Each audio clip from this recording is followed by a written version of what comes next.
Recentemente, o juiz Wendel Brunieri, da Vara Criminal da cidade de Guaíra, chamou a atenção por suas ações humanitárias nas carceragens da região. O repórter Thales de Paiva teve uma longa conversa com ele e a gente acompanha agora. O juiz de direito do município de Guaíra vem realizando um trabalho diferenciado relacionado à população carcerária. Eu converso agora com o Wendel Fernando Brunieri. Boa tarde, Wendel.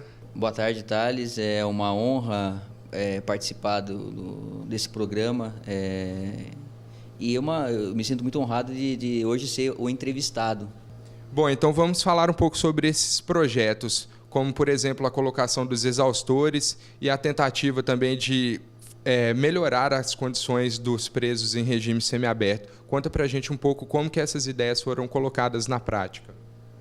A questão dos exaustores, na verdade, ela vem a auxiliar a própria condição da pessoa ali dentro da carceragem. Veja você que a gente tem uma população carcerária que ela foge muito o critério de razoabilidade, aquilo que se espera de uma pessoa que está presa dentro de um sistema carcerário onde ela não tem condições de se mover. Imagine isso, potencialize isso ao calor de Guaíra que você está vivenciando aqui hoje, está vendo que o calor aqui é um calor diferenciado. A gente tem uma média aí com picos de até 46 graus no verão. Então, coloca isso dentro de uma carceragem, onde os presos estão todos um em cima do outro, ou um junto ao outro. Com relação a essas práticas, conta um pouco para a gente da ideia sobre a tentativa de amenizar a situação dos presos em regime semiaberto. Dentro desse número, desses 270 presos, que é o que gira aqui em Guaíra, pelo menos 110 eles já são condenados, ou seja, são presos que já têm condições de serem inseridos dentro do sistema carcerário, sistema penitenciário estatal, que é o local apropriado para que ele se cumpra, para que ele pague aquilo que ele deve à sociedade.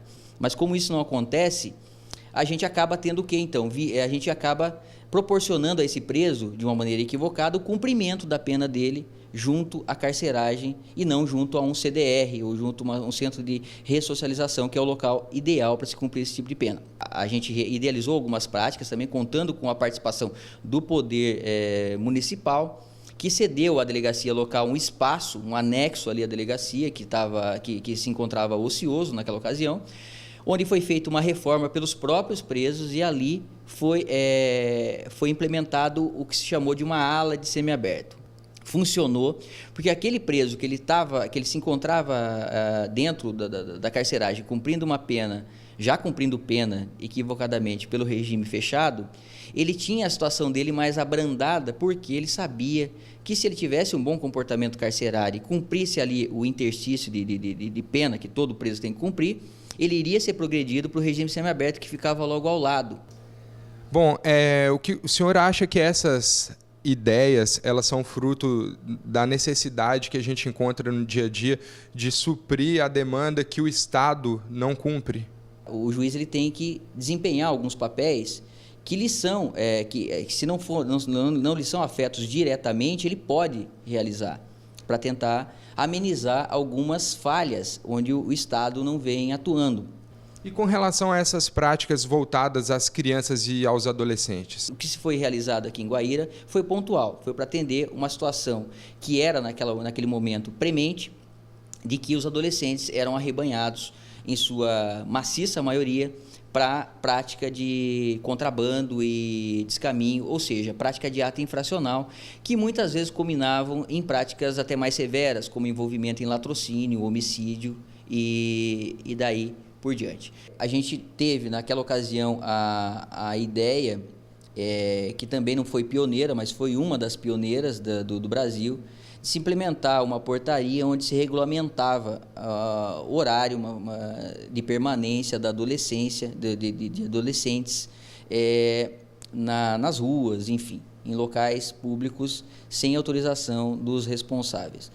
A partir daí, então, veio a ideia de tentar, através de parcerias, através de práticas, encaminhar esses adolescentes à prática esportiva. E aconteceu um resultado também positivo, no sentido de que esse adolescente, que ele era acompanhado tanto pelo professor quanto pelo SAGE, que é do poder vinculado ao Poder Judiciário. Pelo Conselho Tutelar, pelo CREAS e tudo mais, ele veio a dar um respaldo positivo. Ele não repetia práticas de ato infracional.